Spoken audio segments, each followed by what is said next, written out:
apa kabar? Pada kesempatan kali ini kita akan melanjutkan materi kita, yakni tentang peluang. Nah, sebelum kita belajar tentang peluang, ada istilah-istilah dalam peluang itu. Yang pertama adalah ruang sampel, ya.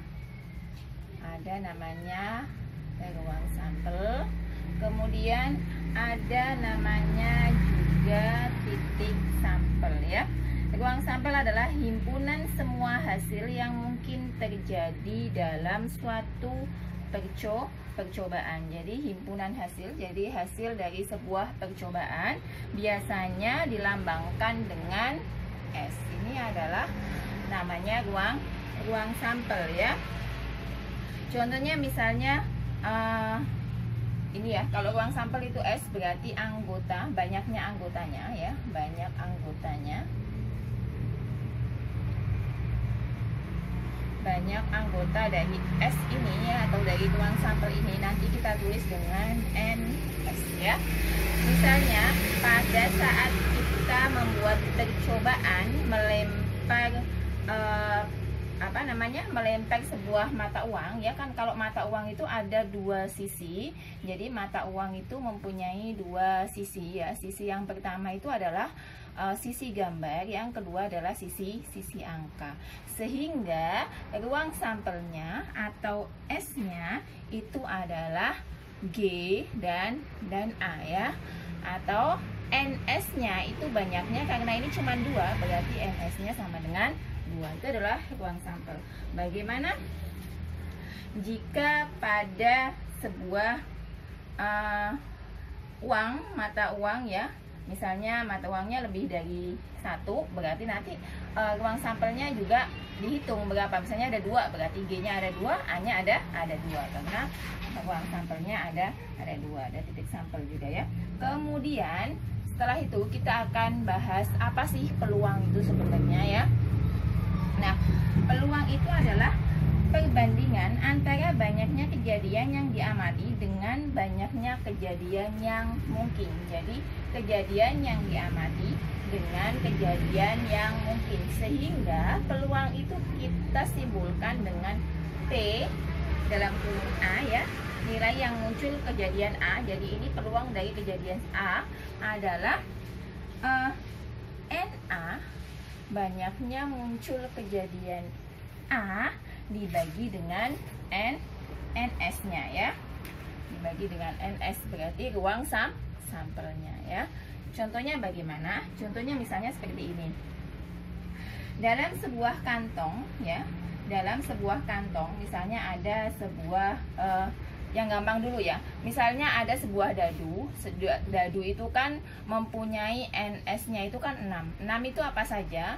6 itu angka 1, 2, 3, 4, 5, 6. Nah, ini adalah NS atau ruang sampel dari sebuah dadu. Satu buah dadu saja, ya, ini, ya.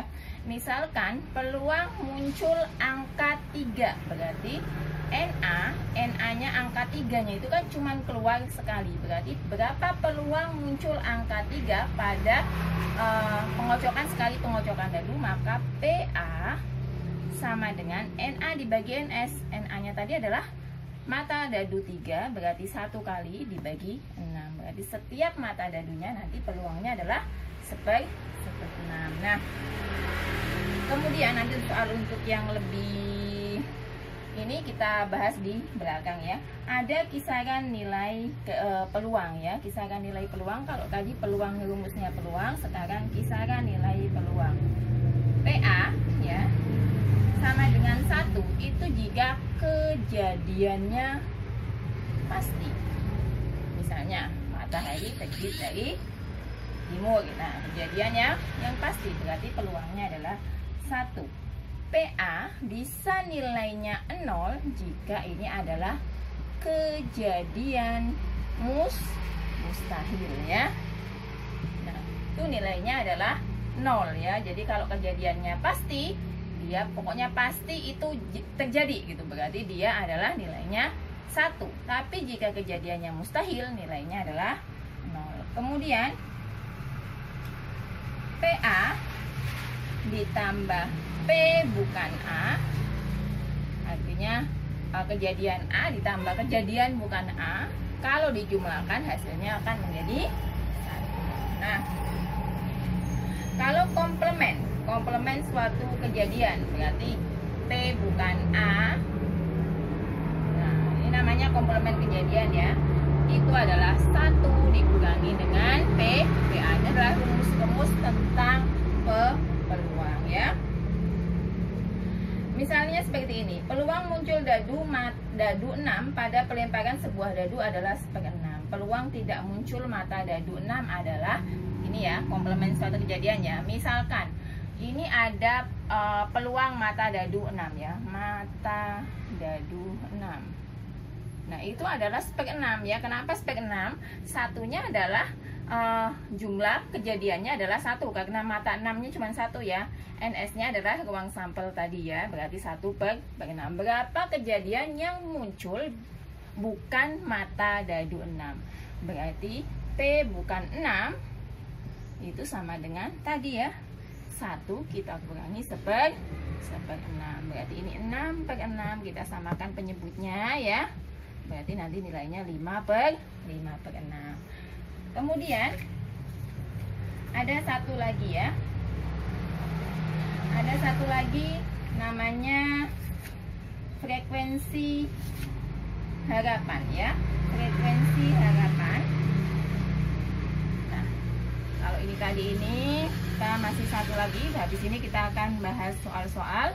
Frekuensi harapan itu adalah kita tulis dengan FH sama dengan peluang, berarti PA ya, peluang suatu kejadian dikalikan dengan banyaknya percobaan. Banyak percobaan. Nah, sekarang kita akan coba menyelesaikan soal yang ada di buku paket halaman 283 ya. Soal nomor 12 ya. Pada percobaan pengambilan satu kelereng dari dalam kantong yang berisi kelereng berwarna hitam, putih, kuning, dan biru didapatkan hasil berikut. Kelereng hitam 22 kali, kelereng putih 26 kali, kelereng biru 24 kali. Tadi NS-nya itu adalah ada 4 kelereng ya. Pada pengambilan pertama adalah N pada kelereng hitam. Nah, kelereng hitamnya muncul sebanyak 22 kali ya. N pada kelereng putih muncul sebanyak 26 kali. Nah, kemudian ada N pada kelereng biru ya. Jadi ini NS-nya nanti ya, bukan 4, ternyata ada 24 kali. Jika percobaan dilakukan sebanyak 100 kali, tentukan peluang empirik kejadian terambil kelereng putih. Yang kedua, peluang empirik terambil kejadian kelereng kuning, dan peluang empirik terjadi terambil kelereng kuning ya. Kelereng empirik kejadian terambil kelereng kuning ya tadi. Berarti yang pertama, karena diambil 100 kali, maka NS-nya adalah 100. Kita lihat dulu. Peluang terambil kelereng putih. Berarti kelereng putih. Berarti P untuk putih ya. Itu adalah 26/100 ya. Kemudian yang kedua, P untuk kejadian terambil kelereng kuning ya. Kelereng kuning, T untuk kuning. Nah, di sini tadi dalam soal ya, dalam soal kan ada kelereng hitam, putih, biru, dan kuning ya. Berarti N kuning ini kita cari dulu. Gimana nyarinya? Nyarinya adalah 100 kita kurangi 22, kita kurangi 26, dan kita kurangi dengan 24. Jadi dari 100 kita kurangi dengan 22, 100. Jadi di sini ya, 100 kita kurangi dengan 22, kita kurangi dengan 26, kemudian kurangi dengan 24. Hasilnya nanti adalah 28/100. Ini adalah kejadian P kuning.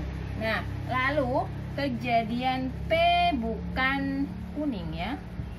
Artinya apa? Kejadian terambilnya 3 buah kelereng ini ya, hitam, putih, dan biru. Berarti caranya bagaimana? Kita jumlahkan karena bukan kuning ya.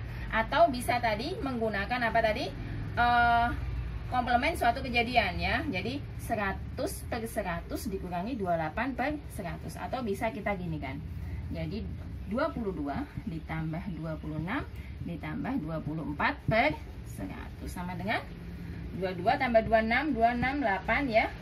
Jadi di situ ada 22 ditambah 26 ditambah 24, 76 per 100. Nah, ini adalah peluang bukan kuning. Atau bisa kita tuliskan tadi ya, 100 per 100 kita kurangi dengan 28 per 100. Jadinya ini kita kurangi ini 76 ya, bener nggak? 100 kita kurangi dengan 28, 72, berarti tadi 72 ya, ini ya. Ini 8 ya, 72 bukan 76 ya. 72 per 100. Kita bisa gunakan yang metode ini, bisa juga kita langsung gunakan. Nah, demikianlah apa yang dapat saya sampaikan. Semoga dapat dipahami dan sampai jumpa di video selanjutnya. Terima kasih.